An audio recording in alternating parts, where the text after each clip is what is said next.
కనిపించడం లేదా? ఏమైంది? నిన్నటి నుంచి కనపడడం లేదు. నిన్న ఉదయం నన్ను రిసీవ్ చేసుకోవడానికి ఇంటి దగ్గర నుంచి బయలుదేరిందట.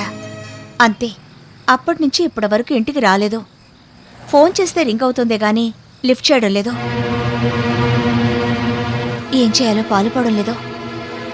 అంటే దీనికి చెల్లుందనమాట. అది ఇప్పుడు కనిపించకుండా పోయింది.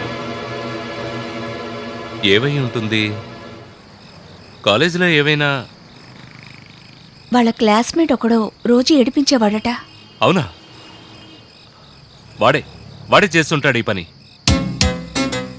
పెడదాం పద వాడి దగ్గరికి. నేను వెళ్ళొచ్చాను కృష్ణ. వాడికి తెలీదంటున్నాడు. వాడికి తెలియక ఇంకేమై ఉంటుంది కావ్య? చూడు వెన్నెలా, మామూలుగా అడిగితే వాడు అలాగే అంటాడు కానీ పోలీస్ స్టేషన్కి వెళ్ళి కంప్లైంట్ ఇస్తే వాడే చెప్తాడు. పద వెళదాం. ఆల్రెడీ పోలీస్ స్టేషన్లో కంప్లైంట్ ఇచ్చే వచ్చాను. ఏమంటున్నాడు వాడు? పోలీసులు అడిగినా తెలియదు అంటున్నాడు వాడు. కంప్లైంట్ వాడి మీద ఇవ్వలేదు. మామూలుగా కావ్య మిస్సింగ్ అని ఇచ్చాను. ఏంటి, వాడి మీద ఇవ్వలేదా? ఎందుకని?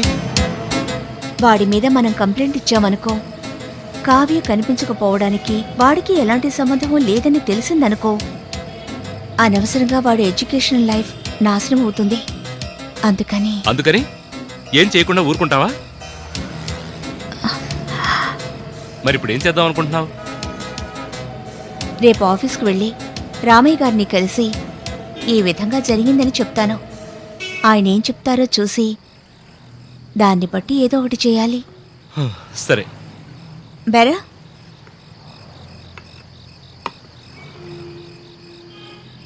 వెళదామా కృష్ణ? వెళదామా.